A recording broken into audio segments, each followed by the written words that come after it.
Uncle আমাকে একটা ঠান্ডা দেন, জুস দরকার, 10 টাকা করে জুস। ঠিক আছে ওটা এ নাও তোমার ঠান্ডা।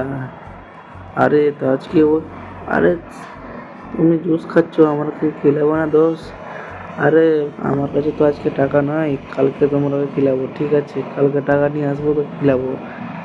ঠিক আছে এখন আমি যাচ্ছি। ঠিক আছে ঠিক আছে যাও। আরে বাবা আমাকে দাও টাকা। কি করবি এটা টাকা? আরে আমার দোষের আছে খিলাবো বলেছি ওই জন্য।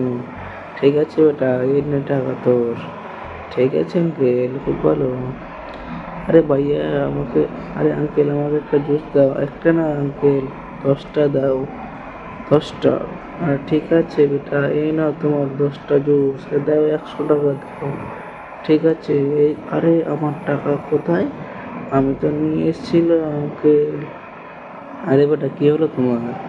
আরে আঙ্কেল আমি টাকা নিয়ে এসেছিলাম কিন্তু আমার টাকা কোথায় যেন পড়ে গেছে। আমি আমার দোস্তের আগে বলে দিয়েছি জুস খাওয়ার জন্য। আর এখন আমি কেমন করে নিয়ে যাবো? ওই জন্য কি যে করবো বুঝতে পারছি না। আরে বেটা এখন আনতে হয় না। ঠিক আছে আমার তরফ থেকে এটি ফ্রিতে নিয়ে যাও। ধন্যবাদ। তার আগে বন্ধুরা এই আমার ছবিটা ভালো লাগলে চ্যানেলটা সাবস্ক্রাইব আর লাইক করে যাবে। বন্ধু তোমার জন্য নিয়ে চলে এসেছি, তোমাদের জন্য জুস। ঠিক আছে না তুমি না একটা, তুমি নাও তুমি নাও। ঠিক আছে বন্ধু। আরে ভিডিওটা ভালো লাগলে তোমরা লাইক কমেন্ট করে যাও, শেয়ারটা করতে ভুলবেন না।